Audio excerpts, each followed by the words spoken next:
Pemirsa, Jakarta dan beberapa kota lainnya di Indonesia berpotensi tenggelam akibat penurunan muka tanah yang mulai mengkhawatirkan. Penelitian ini membahas deformasi tanah di Jakarta, sebuah isu yang semakin penting karena penurunan tanah di Jakarta tidak merata. Ada daerah yang turun, ada yang relatif stabil atau bahkan mengalami uplift. Dalam periode tahun 2018 sampai dengan 2023, deformasi tanah di Jakarta sekitar 66 mili sampai dengan minus 120 mili terdeteksi di penjaringan dan juga di pasar minggu dan menunjukkan pola yang heterogen dan juga kompleks. Urgensinya jelas bahwa deformasi tanah berkaitan erat dengan dinamika air tanah, termasuk resiko konsolidasi sedimen tepung dan fenomena intrusi air laut di pesisir yang dapat mempercepat proses konsolidasi.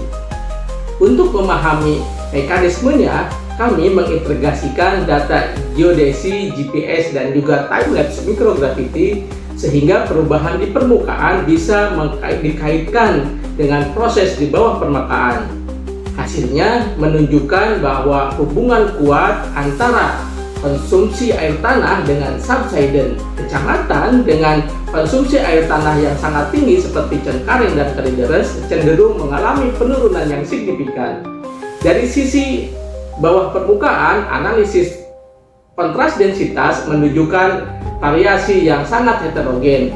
Ada yang bernilai positif yang mengindikasikan ada kompaksi atau pemadatan sedimen yang konsisten dengan subsidence, sedangkan nilai negatif mengarah pada swelling atau kenaikan tekanan pori di beberapa daerah perkotaan.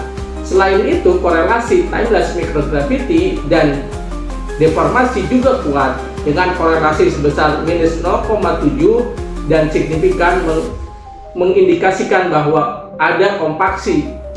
Pada akhirnya, temuan ini penting untuk kebijakan. Saat ini, zona bebas air tanah berdasarkan Pergub DKI nomor 93 tahun 2021 dinilai belum selaras dengan lokasi subsidence yang paling parah. Karena itu, kami merekomendasikan evaluasi dan perluasan fokus mitigasi di Jakarta Utara dan juga di Jakarta Barat.